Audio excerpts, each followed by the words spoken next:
Tôi là Lê Phụng Xuân. Tôi sinh năm 1920 tại Lào. Chính nơi đây đã nuôi dưỡng tâm hồn tôi. Đáp lại, tôi xuất gia Sa Di năm 1930. Năm 1940, tôi được vua Lào nhận làm con nuôi và được Giáo hội Phật giáo Lào gửi sang Campuchia để học trường cao đẳng Ba Liên, ngôi trường cao nhất của Phật giáo Campuchia. Cùng lúc này, tôi được thọ đại giới tỳ khưu, pháp danh Thông Kham.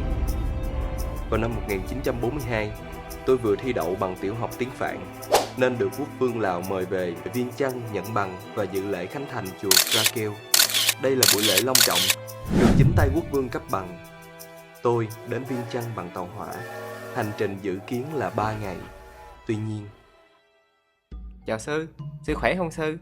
Cho tôi hỏi chỗ này có ai ngồi không? Chỗ này không có ai ngồi, ông cứ tự nhiên.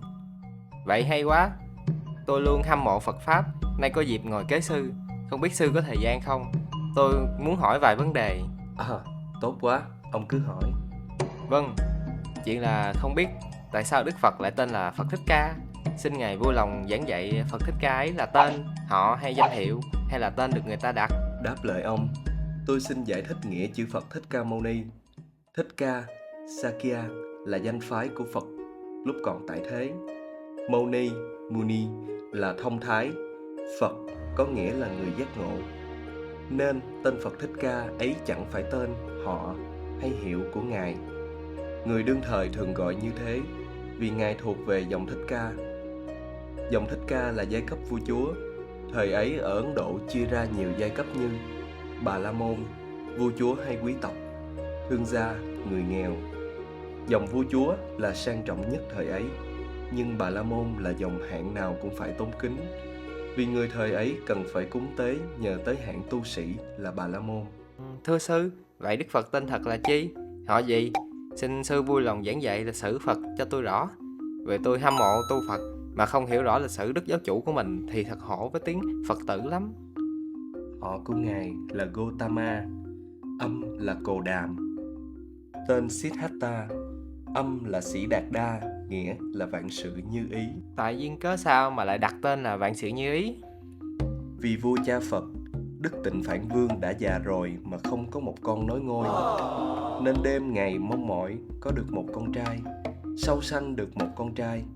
Ý muốn được toại nguyện nên đặt tên là vạn sự như ý. Một lẽ nữa, vì đạo sĩ Asita và ông Kiều Trần Như xem tướng Thái tử tiên đoán rằng nếu Thái tử xuất gia hành đạo chắc chắn sẽ thành chánh quả. Nếu chúng sanh nào vâng giữ và hành theo lời chỉ giáo của Ngài thì sẽ được vạn sự như ý. Đây là theo chú giải trong Tạng Luật. Thế còn tên Thích Ca? Tương truyền đến thời vua Okaka, thủy tổ của dòng họ Phật, có 9 người con, 4 trai 5 gái. Lúc ấy chánh hậu băng hà, nên vua chọn một quý phi lên thay. Bà này sanh được một hoàng nam và trong kinh không nói tên. Trông thấy thái tử tướng mạo khôi ngô, vua lấy làm hài lòng mới phán rằng: trẫm sẽ ban hạnh phúc cho con của khanh. Đến khi thái tử khôn lớn, bà mới ngỏ ý xin ngai vàng cho con bà.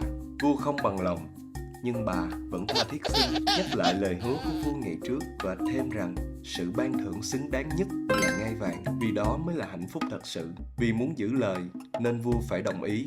Vua cho gọi 9 người con đến và nói rằng Ngài đã lỡ hứa như vậy, mong các người con có thể hiểu cho. Ngài sẽ cho các con những đội quân để các con ra đi lập quốc ở những nơi khác. Các con vâng lời, dẫn nhau đến một cánh rừng rồi lập kinh đô tại ấy. Ở đấy có một vị đạo sĩ ẩn tu tên là Kapilavatthu, giúp đỡ rất nhiều cho các người con, nên họ lấy tên vị đạo sĩ đặt cho kinh đô. Sau này, vua Okaka nhớ đến các con nên mới hỏi các quan rằng hiện các người kia đang ở đâu. Một vị đại thần tâu rằng các vị đã lập quốc xong như thế đó. Vua quá hài lòng nên cảm hứng thốt lên: Ồ, Sakya Muni, âm là Thích Ca Mâu Ni. Bắt đầu từ đó, người ta gọi dòng vua ấy là dòng Thích Ca Mâu Ni vì họ anh hùng và thông thái nhất. Nên khi Thái tử Siddhartha thành Phật, người ta gọi Ngài là Phật Thích Ca Mâu Ni. Bạch sư, sư vừa ban bố ánh sáng đến cho tôi bằng cách giải bày lịch sử Đức Phật. Xin hết lòng tạ ơn sư, nhưng xin sư vui lòng cho tôi biết người tu Phật phải làm gì trong bước đầu tiên. Bước đầu tiên của người tại gia cư sĩ là phải thọ tam quy ngũ giới. Tưởng chi, tam quy và ngũ giới tôi đã có rồi, tôi còn có cả lòng phái nữa. Tôi cũng biết người Việt chúng ta, trăm người như một, quy y ai cũng lãnh luôn lá phái, nhưng không biết quy y để làm gì và lá phái để chi. Nói quy y cho mạnh giỏi là đủ, chứ không hiểu quy y là sao. Thế, ngài hiểu quy y là thế nào? Không phải nhờ ân Đức Phật để được mạnh giỏi sao? Đó, ông cũng quy y cho mạnh giỏi. Thưa ông, quy y có nghĩa rất khác xa. Tùy theo ta quy y Phật, quy y Pháp, quy y Tăng. Sự quy y chỉ có ý nghĩa về triết lý và luân lý. Nếu quy y đem đến sức khỏe cho ta, đó là sức khỏe tinh thần vậy. Quy y Phật có nghĩa là nương theo Phật, theo đấng hoàn toàn giác ngộ, giải thoát khỏi sinh tử luân hồi, theo gương mẫu hành động của Ngài mà làm theo. Quy y Pháp là nương theo pháp tu của Phật, tin chắc những lời giảng dạy của Đức Phật đủ khả năng dẫn ta vào niết bàn. Tin rồi hành theo. Quy y Tăng là nương theo các vị xuất gia, đại biểu chân chánh của Phật, có sứ mạng bảo tồn và hoàng dương chánh pháp.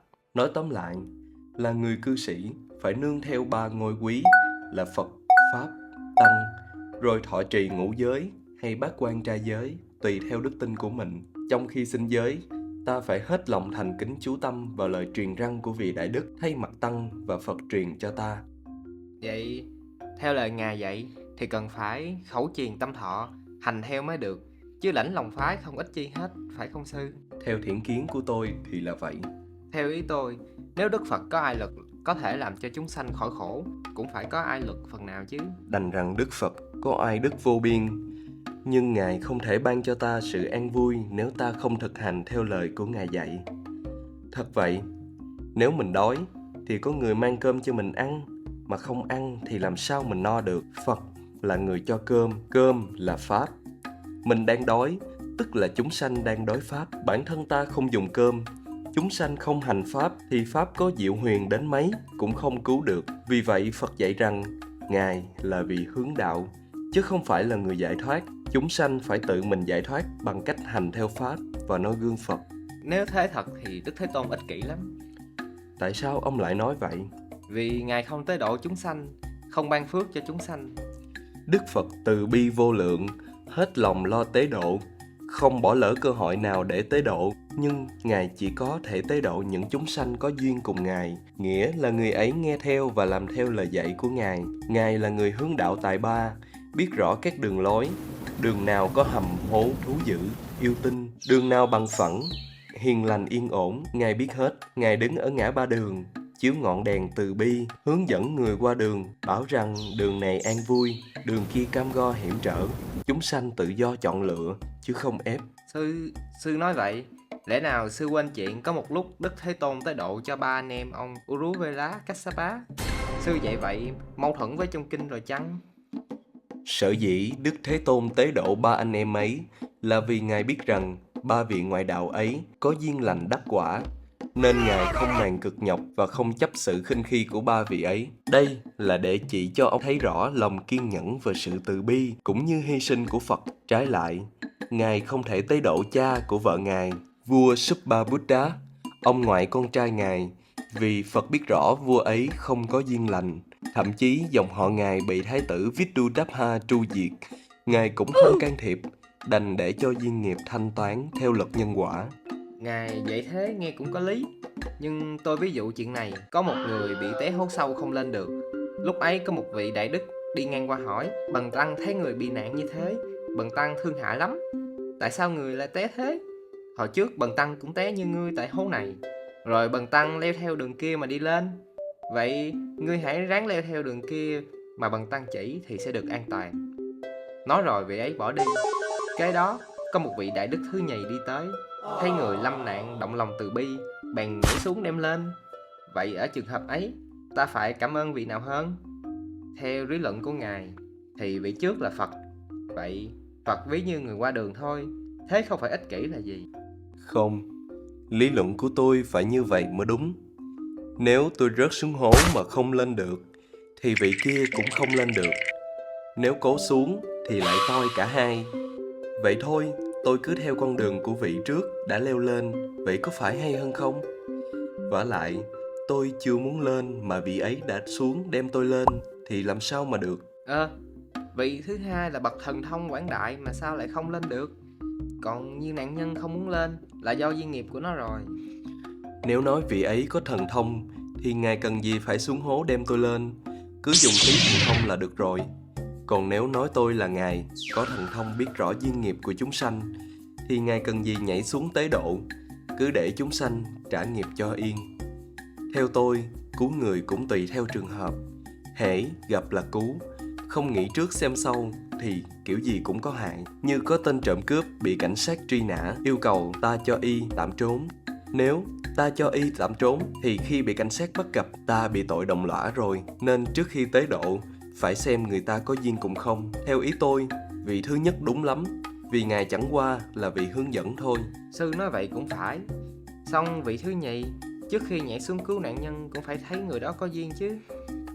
Nếu vậy, cũng như vị trước thôi, chỉ khác một chút là xuống vớt lên. Theo tôi thì tán thành vị thứ nhất hơn, vì chúng sanh cần phải tự độ, chứ không được ỷ lại vào sự tế độ của bất cứ ai. Vả lại, phải chăng tâm lý của họ chẳng khác gì tâm lý của người bị sa hố. Nếu người bị sa hố được vớt thì họ tha hồ phóng túng, vì nghĩ rằng chẳng may có lọt hố cũng được vớt chứ có gì đâu mà sợ. Còn như không ai vớt mà có người chỉ đường cho họ, để họ tự nghĩ rằng may mà có người chỉ chứ không là tôi rồi. Một khi nghĩ như thế, họ kinh sợ chứ không dám tái phạm nữa, rồi họ tự bảo vệ lấy họ. Có như vậy mới có tốt hơn. Đức Phật là vị hướng đạo chứ không tiếp cứu ban phước xa tội cho chúng sanh. Tự chúng sanh phải hành theo lời Ngài nếu muốn thoát khỏi sinh tử luân hồi. Giống như ra thuốc cho từng loại bệnh, ai bị gì cho thuốc ấy, nhưng bệnh nhân không chịu uống thì cũng bó tay. Đức Phật không bao giờ bắt buộc ai theo Ngài cả.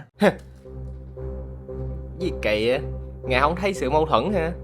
Tôi thấy trong kinh có dạy rằng Phật A Di Đà có tiếp độ chúng sanh quá vãng về cõi cực lạc mà. Vậy cũng là Phật, trong việc tế độ, Phật A Di Đà và Phật Thích Ca khác nhau sao?